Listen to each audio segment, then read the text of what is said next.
Brasil resgatou 65 mil trabalhadores em condições análogas à escravidão desde 1995. E você vai ver ainda. Presidente Lula convoca reunião com ministros para discutir deportação de brasileiros dos Estados Unidos. E ainda, as cerimônias memoriais dos 80 anos da libertação de Auschwitz. Essas e outras notícias você confere a partir de agora. Olá, bom dia para você, 11 horas e 31 minutos agora. Seja muito bem-vindo ao Redação Hit, edição manhã. Hoje é terça-feira, dia 28 de janeiro de 2025. Chegamos agora ao vivo com as principais notícias. E olha, hoje, no Dia Nacional de Combate ao Trabalho Escravo, celebrado nessa data, não há muito o que comemorar. Nos últimos 30 anos, o Brasil resgatou 65 mil trabalhadores em condições análogas à escravidão. E entre os que praticam o trabalho sujo estão um prefeito e 5 vereadores. O trabalho escravo foi abolido do país oficialmente em maio de 1888. E o Brasil foi o último país das Américas a abolir a prática. Apesar da lei, 136 anos depois, o combate ao trabalho degradante, jornadas exaustivas e restrição da liberdade continua a apresentar novos desafios. Neste Dia Nacional de Combate ao Trabalho Escravo, o Ministério do Trabalho e Emprego divulgou dados que mostram que desde 1995 o país já resgatou 65 mil trabalhadores em condições análogas à escravidão. Para tentar reverter a situação, foi criada em 2003 pelo Ministério do Trabalho a Lista Suja do Trabalho Escravo, uma ferramenta de transparência e prevenção. Empresas e indivíduos flagrados submetendo trabalhadores a condições análogas à escravidão estão nesta lista. Apesar desse esforço, no último ano o país teve o maior número de denúncias de trabalhadores em condições análogas à escravidão. O mais absurdo é que o próprio serviço público também colabora com esse mal. Na lista suja estão nomes de um prefeito do estado de Goiás e 5 vereadores, eleitos no ano passado. Apesar da denúncia, eles só podem ser impedidos de exercerem seus cargos se forem condenados. Entre as irregularidades identificadas em operações contra o trabalho escravo, realizadas por Ministério do Trabalho, Polícia Federal e Ministério Público Federal, estão a coação, falta de acesso à água potável, condições insalubres, jornadas exaustivas, exposição a substâncias tóxicas e outras situações que são submetidos, que violam sua liberdade e a dignidade humana. 136 anos depois da abolição do trabalho escravo no país, o combate ao trabalho degradante com jornadas exaustivas ainda são um desafio. Segundo o Ministério do Trabalho e Emprego, em geral, os trabalhadores e trabalhadoras resgatados em trabalho em condições análogas à escravidão são pobres, negros ou pardos, com baixo grau de instrução e provenientes de regiões com escassas oportunidades de inserção no mercado de trabalho. E para falar sobre esse assunto, trazer uma análise para a gente, vamos conversar agora ao vivo com o doutor Antônio Vasconcelos Júnior, advogado especialista em relações sindicais e trabalhistas. Doutor, bom dia para você, seja muito bem-vindo ao jornalismo da Hit TV. Olá, Tabata, muito bom dia, agradeço pelo convite, um prazer estar aqui falando com você, com toda a audiência da Hit TV. Muito obrigada, doutora. A primeira pergunta que eu gostaria de te fazer é se há diferença entre trabalho escravo e trabalho análogo à escravidão. São coisas diferentes, doutor? O que a legislação brasileira prevê? Excelente pergunta. Existem sim diferenças, tá? A legislação brasileira, a Constituição Federal, ela tem, na verdade, a proibição em relação ao trabalho escravo, e nós temos a legislação que efetivamente, inclusive, estabelece o crime para a escravidão e ao trabalho análogo à escravidão. Qual é a diferença principal? No trabalho escravo, você tem a liberdade que está, na verdade, tolhida da pessoa que está naquela situação, né? Ele não tem a liberdade dele. Tá? Em relação ao trabalho análogo à escravidão, ele tem essa liberdade, mas existe uma coação para que ele permaneça naquela situação em que ele permanece. E também uma diferença importante é que, em relação à escravidão, nós temos uma condição degradante extrema, né? Ou seja, total, na verdade, ausência de condição de trabalho para aquela pessoa estar desenvolvendo e também própria a dignidade da pessoa humana para que ela tenha a convivência mínima. Em relação ao trabalho análogo, essa situação extrema ela não é exigida.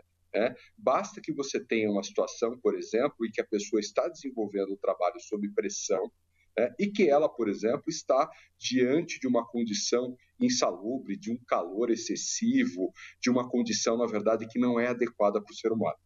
Uhum. Muito importante isso, hein, doutor, que você trouxe para a gente, até para que os trabalhadores que estejam nos acompanhando, né, se identificarem ou conhecerem alguém que esteja nessas condições, para que busque, né, os órgãos competentes para que seja feita a justiça, né? É muito importante isso e já eu vou te perguntar quais são os canais de denúncia, mas antes eu queria saber, doutor, quais são os maiores desafios que nosso país enfrenta para se combater esses crimes? Eu acho que nós temos um grande desafio. O principal órgão fiscalizador em relação a esse tema é o Ministério do Trabalho e Emprego. Tá?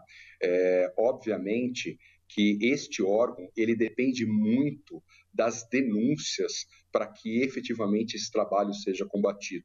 Por quê?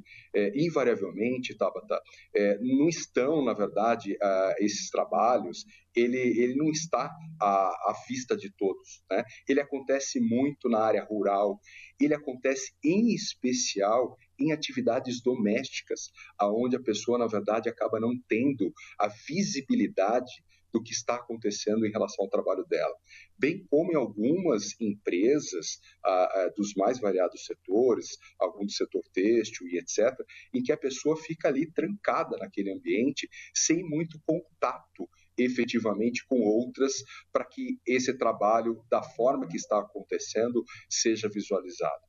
Então, efetivamente, acho que a principal preocupação é as pessoas terem consciência, efetivamente, das características do trabalho análogo à escravidão, para que isso possa ser objeto de denúncia e consequente fiscalização e penalização. Então, esse número, né, que a gente até trouxe aqui na reportagem anterior de 65 mil trabalhadores resgatados desde 1995, então esse número pode ser ainda maior, né, doutor, pelo que você disse. Eu tenho a clara convicção de que ele é maior, até porque, Tabata, esse número, veja que você está trazendo, a pesquisa, na verdade, trouxe um número bem expressivo, mas somente em 2023 o Ministério do Trabalho e Emprego, ele divulgou que efetivamente ele fiscalizou e caracterizou o trabalho análogo à escravidão em mais de 3 mil casos. Então veja que somente em 2023 nós estamos, na verdade, diante de 3 mil casos em que efetivamente houve essa caracterização. Então, eu tenho a plena convicção de que esse número é muito maior. Doutor, o baixo nível educacional, ele contribui para a falta de conhecimento dos trabalhadores sobre os seus direitos, de como acessar a justiça? Eu vejo que o baixo nível educacional, ele não só apenas ele contribui para que a pessoa não tenha conhecimento dos seus direitos, mas, em especial, para que ela, na verdade, se submeta a determinados tipos de trabalho em que ela ficará efetivamente sujeita a um trabalho análogo à escravidão.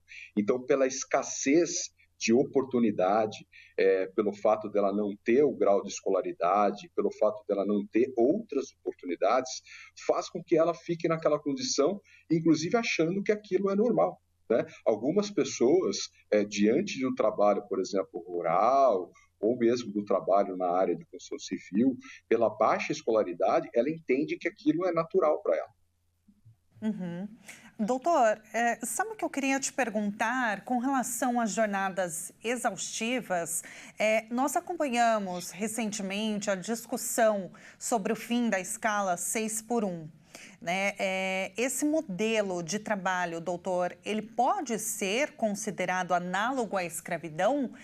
Muitos parlamentares utilizam, né, esse argumento de que as pessoas não têm vida, né, vida fora do trabalho, ela só tem uma folga apenas e muitas vezes não é nem escolhida por elas, né? Muitas vezes é uma folga durante a semana, ela não consegue fazer nada mais, além de, por exemplo, ir para casa e descansar e aguentar, né, os próximos 6 dias longos de trabalho, né?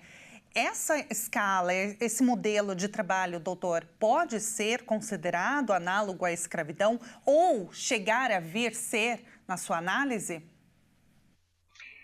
Tabata, excelente pergunta sua. Eu, inclusive, fiz uma pesquisa um pouco mais aprofundada sobre essa proposta, na verdade, de escala de trabalho que o Brasil está tentando fazer, a modificação de 4 dias de trabalho para 3 de descanso. Particularmente, eu tenho até uma certa preocupação com relação a essa movimentação, né? Porque nós estávamos falando há pouco agora com relação a nível educacional. Infelizmente, o nível educacional do Brasil ainda não nos permite que a gente tenha um avanço mais expressivo em relação a atividades mais voltadas à área intelectual, tecnológicas e etc. E mesmo em outros países em que temos efetivamente um nível educacional muito maior, nós não temos uma legislação impondo essa redução de escala. Me parece, inclusive, que quando você diminui os dias de trabalho, né, da semana para estar realmente realizando as 36 horas, como está sendo proposta, me parece que a gente pode ter um efeito inverso. A gente pode trabalhar muito mais esses dias de trabalho, né, uma quantidade de horas muito superior, para tentar suprir essa demanda da redução da escala. Me parece que a gente tem, obviamente, oportunidades em relação às jornadas de trabalho, até porque as nossas jornadas são 8 horas e 44 semanais. Talvez, eu acho que uma proposta no sentido de caminhar para 40 horas semanais, acredito que seria mais factível para o Brasil. Tá? Mas, obviamente, precisa de estudo, precisa de debate intenso com todas as partes envolvidas, mas não me parece que simplesmente a escala e o que a jornada de trabalho que a Constituição prevê hoje, são 8 horas e 44, ela possibilita essa jornada exaustiva. Eu acredito que a gente teria que, efetivamente, ter uma conscientização maior dos empregados, dos empregadores, sobre a necessidade de cumprir a legislação, a jornada, e em especial a qualidade, né, desse ambiente de trabalho. Porque, por vezes, as pessoas até trabalham com um volume menor de horas, mas elas estão em um ambiente, em um clima de trabalho muito degradante e tóxico, como se fala atualmente. Uhum. Doutor, antes da gente finalizar, quais são os canais de denúncia para o trabalho análogo à escravidão, trabalho escravo? Existem 2 órgãos que são muito expressivos ao combate do trabalho à escravidão e análogo à escravidão. O primeiro deles é o Ministério do Trabalho e Emprego. Tá? Essa denúncia ela pode ser feita de forma anônima para que seja fiscalizado. E um outro órgão que efetivamente é bastante importante neste combate é o Ministério Público do Trabalho, que realiza um trabalho bem intenso e contínuo com relação ao combate à escravidão. Nós temos outros órgãos, ONGs, que também possibilitam, mas os canais oficiais, eu sugiro que seja feito através desses 2 órgãos, onde você tem efetivamente pessoas que vão fiscalizar e que terão a possibilidade de impor consequências para as pessoas que estão promovendo o trabalho análogo à escravidão. Tá certo, doutor. Olha, muito obrigada pela entrevista. Foi um prazer falar contigo. Até uma próxima. Eu que agradeço. Um bom dia a todos e que tenhamos mais conscientização sobre o tema. Com certeza. Muito obrigada. Um ótimo dia para você. E agora a gente muda de assunto. O presidente Lula se reúne nesta tarde com ministros para discutir a deportação de brasileiros dos Estados Unidos. Na semana passada, 88 cidadãos chegaram algemados, mesmo com o país tendo acordo com o país americano para evitar a prática. Depois de chamar o encarregado de negócios dos Estados Unidos no Brasil, Gabriel Escobar, para cobrar explicações sobre o caso das deportações de brasileiros que chegaram algemados em Manaus, o presidente Lula se reúne com ministros de várias pastas para tratar dos procedimentos adotados pelos Estados Unidos. O Brasil e o país norte-americano têm um acordo de deportação.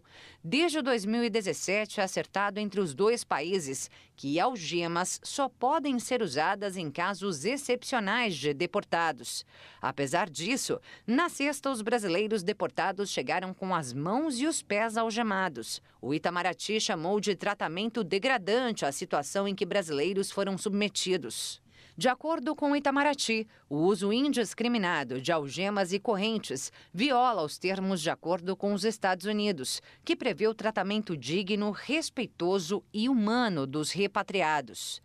Para o ministro da Justiça, Ricardo Lewandowski, os brasileiros passaram por constrangimentos absolutamente inaceitáveis ao serem trazidos com algemas. Ele acrescentou que o Brasil não quer afrontar ninguém, mas deseja que os brasileiros inocentes e que foram para lá buscar trabalho sejam tratados com a dignidade que merecem. E veja a seguir, número de mortes no trânsito assusta e equivale à queda de avião de grande porte. E antes do intervalo, vamos abrir tela agora para uma câmera ao vivo de Imperatriz, no Maranhão. 29 graus. Nós voltamos já.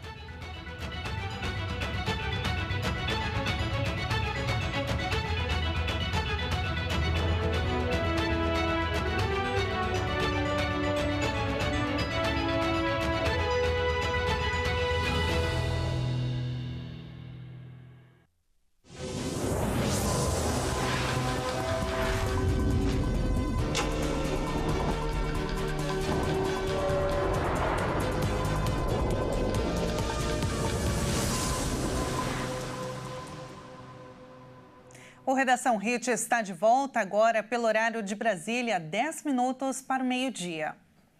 O governo federal arrecadou 2 trilhões e 650 bilhões de reais com impostos e contribuições no ano passado.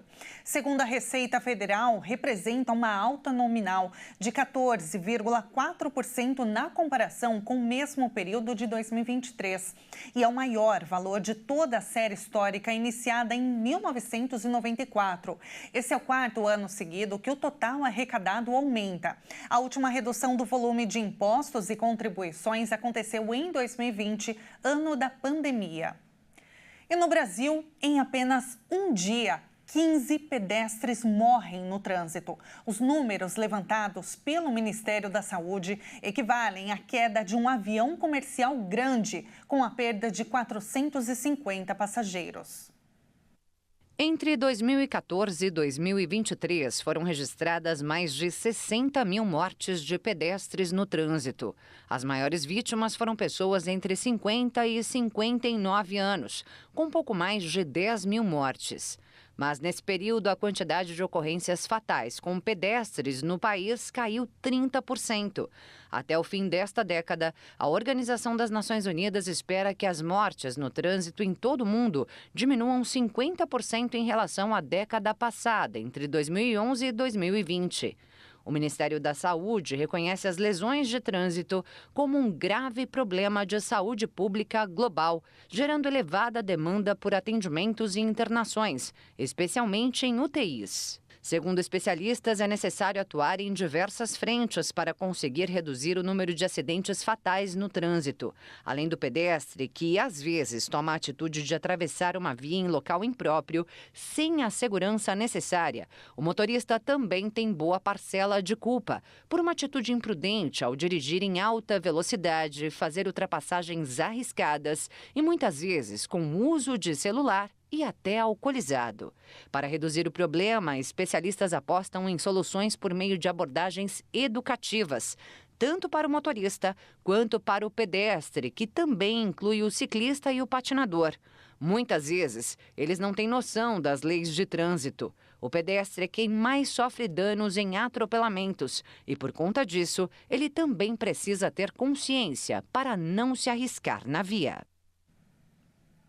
Líderes mundiais e sobreviventes do Holocausto, que marcou o assassinato em massa de cerca de 6 milhões de judeus, participaram da cerimônia que marcou os 80 anos da libertação do campo de concentração de Auschwitz pelo Exército Vermelho. A cerimônia principal reuniu dezenas de líderes mundiais, incluindo os presidentes da França e da Alemanha, o rei britânico Charles III e o ministro da Educação de Israel. Lembrar o Dia Internacional da Memória do Holocausto é um momento sombrio e sagrado, disse o rei Charles III ao visitar um centro comunitário judaico em Cracóvia, na Polônia. À medida que o número de sobreviventes do Holocausto diminui, lamentavelmente, com o passar do tempo, a responsabilidade da lembrança pesa muito mais sobre nossos ombros e sobre os das gerações ainda por nascer. Sobreviventes de Auschwitz foram ao campo na Polônia para depositar flores e acender velas. Auschwitz foi construída em 1940, na localidade de Oświęcim, no sul da Polônia. Os primeiros 728 prisioneiros políticos poloneses chegaram no campo em 13 de junho daquele ano. Em 17 de janeiro de 1945, enquanto as tropas soviéticas avançavam, os nazistas forçaram 60 mil prisioneiros a marchar para o oeste, no que ficou conhecido como Marcha da Morte. De 21 a 26 de janeiro, os alemães destruíram as câmaras de gás, os crematórios, e se retiraram antes da chegada dos soviéticos. 7 mil sobreviventes foram encontrados quando as tropas soviéticas chegaram em 27 de janeiro, data que foi designada pela ONU como o Dia Internacional em memória das vítimas do Holocausto. Relembrar para que isso nunca mais se repita. E agora, para a gente encerrar, vamos conhecer um pouquinho da Patagônia aqui na América do Sul. Vamos ver. A Patagônia ocupa uma vasta área do extremo sul da América do Sul, sendo tão ampla que ocupa partes do Chile e da Argentina. A Cordilheira dos Andes faz parte da região e serve como fronteira entre os dois países sul-americanos. A Patagônia se tornou muito famosa por sua beleza natural, que faz florestas, montanhas, lagos de água cristalina e até fiordes glaciais estarem em perfeita sincronia. Vamos agora com uma câmera ao vivo da Patagônia. Vamos abrir tela agora para ver essas belezas naturais. Parece até um quadro, né? Esse é o Parque Nacional Torres del Paine, com o Rio Serrano passando à frente. E com o parque sendo um dos destinos mais procurados por turistas em toda a região. São mais de 250 mil hectares de natureza, com 250 quilômetros de trilhas. A Carreta Austral é outro ponto muito visitado, uma rodovia com mais de 1.000 quilômetros de extensão que passa por fiordes glaciais, canais, vales, reservas naturais. Realmente é muito bonito. E assim a gente encerra a edição de hoje. Muito obrigada pela sua companhia. Uma ótima terça-feira para você e até mais.